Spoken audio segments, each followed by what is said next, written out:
Salut, je m'appelle Nick. Je crois que j'ai beaucoup d'histoires à raconter parce que j'ai toujours des ennuis. La plupart d'entre elles sont plutôt gênantes et stupides, parfois très drôles.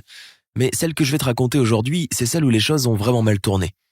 Tu diras peut-être que c'était mérité, et si c'est le cas, je me fiche de ce que tu penses. Voici ce qui s'est passé. Je peux t'assurer que je n'ai jamais été quelqu'un de bien. Du moins, mes parents ont toujours dit que je leur attirais des ennuis. Ils travaillent beaucoup, donc on n'a jamais passé beaucoup de temps ensemble. Mais je n'ai jamais eu besoin de toute façon. Je me contente de vivre comme je veux. Et tout le monde me déteste parce que je suis moi. C'est ça le truc. Chaque fois que je me dispute avec mes parents, ils me disent les mêmes choses. Je ne travaille pas à l'école, je casse des trucs, je suis agressif et malpoli. Je déteste ça. Ce ne sont pas seulement mes parents, ce sont aussi mes professeurs, mes oncles et tantes, et des adultes quelconques qui ne savent rien de ma vie. Bref, cette histoire en particulier est arrivée en mai. Mon père avait reçu un énième appel de l'école à propos de mon comportement et de ma bêtise. Et il s'était donc fâché. Je veux dire, il était vraiment en colère.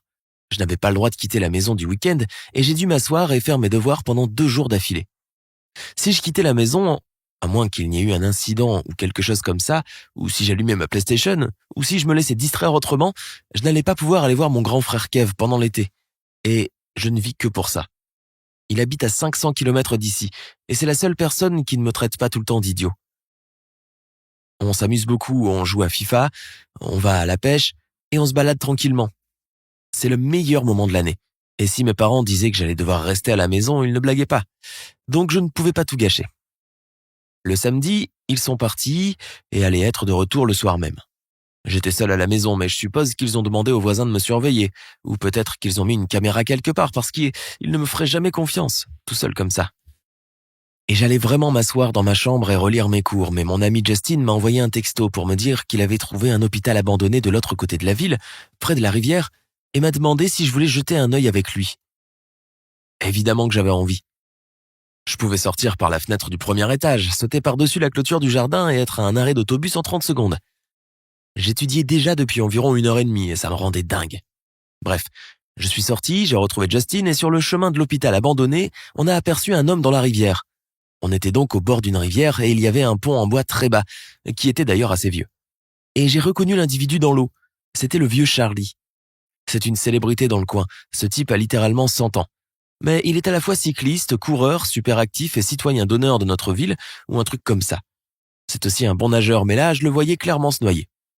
Justin est resté figé parce qu'il était désorienté et n'avait aucune idée de ce qu'il fallait faire. Pendant que moi, je me précipitais à la rivière et me jetais à l'eau. Kev et moi nageons tous les jours en été, donc je nage plutôt bien, je pense. Je ne me suis pas posé de questions à ce moment-là. Mais j'ai appris plus tard que le vieil homme était passé sur le pont à vélo, qu'il s'était senti mal et était tombé dans l'eau. Je l'ai sorti de la rivière et je l'ai emmené sur la terre ferme. Ça n'a pas été facile, mais je me suis dit qu'il avait sûrement prévu de vivre un peu plus longtemps. Justin était là quand on est sorti, prêt à aider. Je lui ai dit d'appeler une ambulance. Charlie respirait, mais il ne semblait pas conscient, ou du moins il ne captait rien de ce qui était en train de se passer. Je suis resté là un moment, mais quand j'ai entendu la sirène de l'ambulance au loin, j'ai réalisé que je pourrais avoir de sérieux ennuis. J'étais censé être à la maison à réviser, et notre ville est assez petite pour que l'histoire remonte très vite à mes parents. Et il valait mieux que ce ne soit pas le cas. J'ai donc demandé à Justin d'aller dans l'eau une seconde pour se mouiller et dire aux ambulanciers que c'était lui qui avait sauvé le vieil homme et qu'il n'y avait personne d'autre. Il a accepté et au bout de quelques minutes, j'étais déjà dans l'autobus, trempé, essayant désespérément de ne pas trop attirer l'attention. J'étais à la maison bien avant mes parents et j'ai même réussi à laver et à sécher mes vêtements à temps. Tout était calme le reste de la journée. Le soir, j'ai appris que le vieil homme allait bien et qu'il avait remercié Justin, qu'il avait suivi à l'hôpital de lui avoir sauvé la vie. Justin m'a dit qu'il s'était senti assez mal à l'aise et on a rigolé. La première chose que j'ai vue le lendemain matin, Justin était aux nouvelles régionales et ce n'était que le début. Comme Charlie était vieux et assez connu, en plus de s'en sortir assez bien sans blessure ni rien, aux yeux de tous, Justin était devenu un héros. Et ça ne le dérangeait pas. Je veux dire, oui, c'était un bon ami et tout, mais je voyais bien qu'il aimait raconter en boucle cette histoire qui ne lui était pas arrivée à lui. Et même si le premier jour je me sentais soulagé que tout se passe comme ça, les choses ont un peu dégénéré par la suite.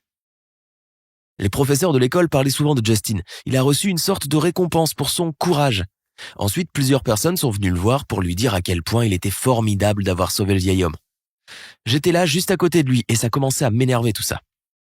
Ma vie continuait comme avant, personne à la maison ou à l'école ne disait jamais rien de positif à mon sujet, et j'étais toujours traité comme si je ne servais à rien du tout. La cerise sur le gâteau, cela a été quand mes parents m'ont dit que je ne ferais jamais rien de bien, comme ce que Justin avait fait en sauvant le vieil homme. Car moi, je ne pensais qu'à moi. Je n'ai rien dit à ce moment-là, mais quand on s'est disputé le lendemain pour une bêtise, j'ai craqué. Et j'ai crié que c'était moi qui l'avais sauvé, que c'était moi le héros.